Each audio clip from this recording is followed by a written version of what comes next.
Hello दोस्तों, स्वागत करते हैं आज के बीच में आपके अपने चैनल स्टडी में। पर दोस्तों बात के 69 शिक्षक भर्ती 11/8/2023 के बाद सभी राज्यों में बीएड बाहर हो चुका है, फिर भी 69,000 में कैसे रहेगा, सबको डिस्कस करेंगे इस वीडियो माध्यम से। तो वीडियो बिना स्किप करने तक बने रहिए मेरे साथ आपके अपने चैनल स्टडी मेरा पर। जो लोग चैनल पर नए हैं तो प्लीज़ चैनल को लाइक करें, शेयर करें, सब्सक्राइब करें, साथ में बेल आइकन दबाना भूलें ताकि मेरे वीडियो नोटिफिकेशन आप तक पहुंचती रहे।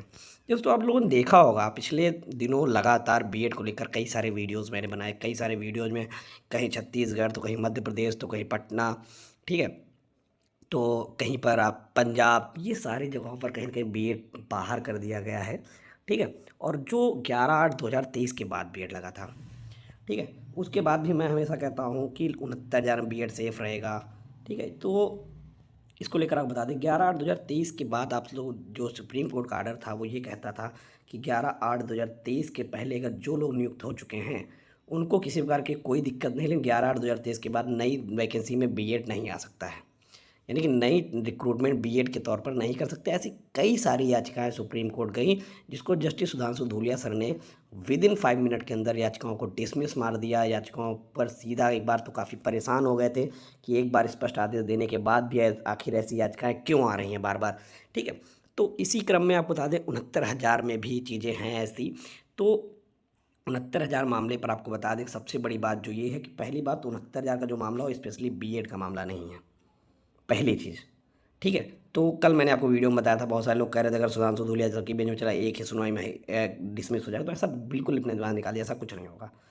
क्योंकि जस्टिस सुधांशु धूलिया जो सर हैं वो केस अगर उनकी बेंच में जाएगा तो केस को उनको सुनना पड़ेगा, ठीक है। और रही बात, दूसरी सबसे बड़ी बात है कि जो अन्य राज्यों के वैकेंसी के मामले गए वहाँ स्पेशली मामला काहे से गया, बीएड पर, कि यहाँ पर बीएड को लगना है या नहीं लगना है, कैसे क्या चीज़ें। और कुछ राज्यों में ऐसा था जो भर्ती सुप्रीम कोर्ट में जो देवेश शर्मा का आर्डर आ रहा था उसके अधीन थी, ठीक है। तो जिसकी वजह से यहाँ पर कई सारी चीज़ें समस्याएं देखने को मिली। और कोर्ट ने कहा भी था, सुप्रीम कोर्ट ने, कि अगर कोई भी भर्ती सुप्रीम कोर्ट के अधीन है या किसी भी न्यायालय में बीएड को लेकर अधीन है तो फिर वहाँ पर बीएड की जो वैलिडिटी है या बीएड की जो एलिजिबिलिटी है उस पर समस्याएं आ जाएंगी। तो 69,000 भर्ती में बीएड कहीं से भी सुप्रीम कोर्ट के अधीन नहीं था, ठीक है।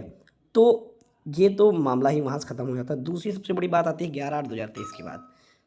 जैसे दोस्तों बताते 11/8/2023 है, यहाँ पर जो 69,000 भर्ती है ये 2019 में इसका एग्ज़ाम होता है, 2018 में इसका विज्ञापन आता है, 19 में एग्ज़ाम होता है। तो 19 में कुछ नहीं हुआ, लेकिन जब 2020 आया, ठीक, 2020 में जब इसमें केस चालू हो गए, महेंद्र पाल एंड अदर्स का जब स्टार्ट हो गया, जब सूची 2020 में, उसके बाद से सारे केसेस आए, ठीक है। तो जब सूची आ गई तो सूची में देखा गया कहीं ना कहीं आरक्षण में अनियमितता है, उसके बाद सुप्रीम कोर्ट मामला चला गया और 2020 से लगातार 2024 तक मामला सब जुडिस रहा है, ठीक है।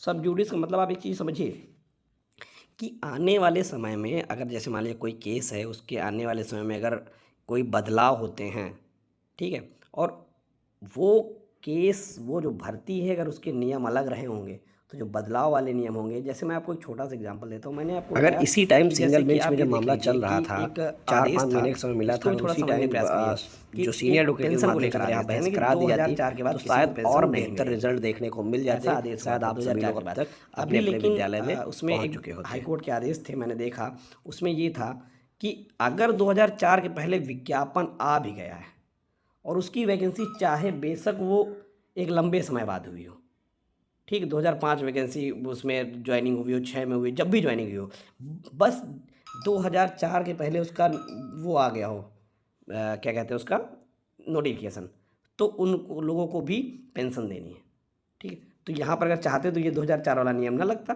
कि 2004 के बाद अगर आप वैकेंसी में आ रहे हो तो आपको क्या पेंशन मिलेगी, लेकिन ऐसा हाईकोर्ट ने आदेश दिया और फिर उसके बाद लगातार सरकार ने पूरा डेटा भी मांगा है। तो ये सारी चीज़ें हैं। तो 11/8/2023 के जो ये डेट है ये नए रिक्रूटमेंट के लिए है और जो भर्तियां कोर्ट के अधीन है उनके लिए हैं। ये उनके लिए कतई नहीं है कि जो कोर्ट के अधीन नहीं है, ठीक है।